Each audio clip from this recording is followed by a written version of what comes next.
This is the true story of the Three Little Pigs.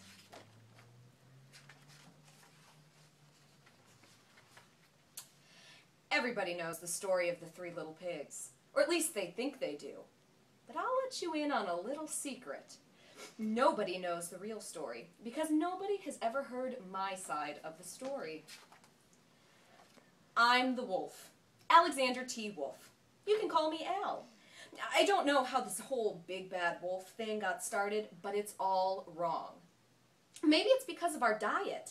Hey, it's not my fault wolves eat cute little animals like bunnies and sheep and pigs. That's just the way we are. If cheeseburgers were cute, folks would probably think you were big and bad too. But like I was saying, the whole big bad wolf thing is all wrong. The real story is about a sneeze and a cup of sugar.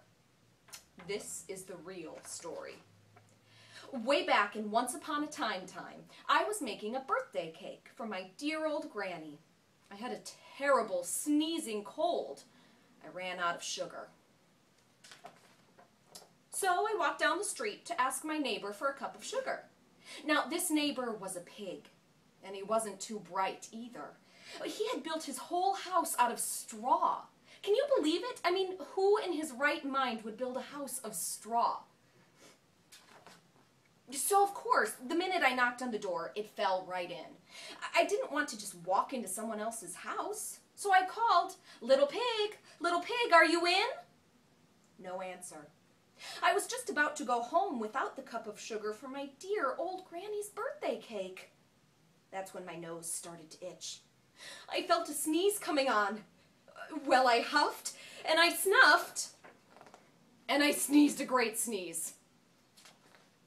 And you know what? That whole darn straw house fell down. And right in the middle of the pile of straw was the first little pig, dead as a doornail. He had been home the whole time. It seemed like a shame to leave a perfectly good ham dinner lying there in the straw. So I ate it up. Think of it as a big cheeseburger just lying there. I was feeling a little better, but I still didn't have my cup of sugar. So I went to the next neighbor's house. This neighbor was the first little pig's brother. He was a little smarter, but not much. He had built his house out of sticks. I rang the bell on the stick house. Nobody answered. I called, Mr. Pig, are you in?" He yelled back, "Go away, wolf, you can't come in. I'm shaving the hairs on my chinny chin chin." I had just grabbed the doorknob when I felt another sneeze coming on. I huffed, and I snuffed, and I tried to cover my mouth, but I sneezed a great sneeze. And you're not going to believe it, but this guy's house fell down just like his brother's. When the dust cleared, there was the second little pig, dead as a doornail. Wolf's honor. Now, you know, food will spoil if you just leave it out in the open. So I did the only thing there was to do. I had dinner again. Think of it as a second helping. I was getting awfully full, but my cold was feeling a little better, and I still didn't have that cup of sugar for my dear old granny's birthday cake. So I went to the next house. This guy was the first and second little pig's brother. He must have been the brains of the family. He had built his house out of bricks. I knocked on the brick house. No answer.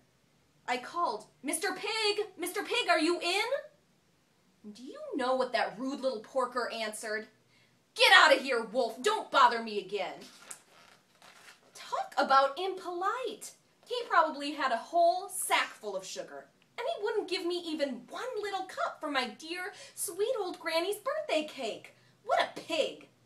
I was just about to go home and maybe make a nice birthday card instead of a cake when I felt a cold coming on.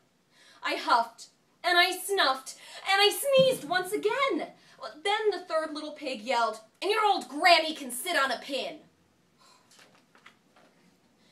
Now, I'm usually a pretty calm fellow, but when somebody talks about my granny like that, I go a little crazy. When the cops drove up, of course I was trying to break down this pig's door, and the whole time I was huffing and puffing and sneezing and making a real scene. The rest, as they say, is history. The news reporters found out about the 2 pigs I had for dinner. They figured a sick guy going to borrow a cup of sugar didn't sound very exciting. So they jazzed up the story with all of that huff and puff and blow your house down. And they made me the big bad wolf. That's it. The real story. I was framed. But maybe you can loan me a cup of sugar?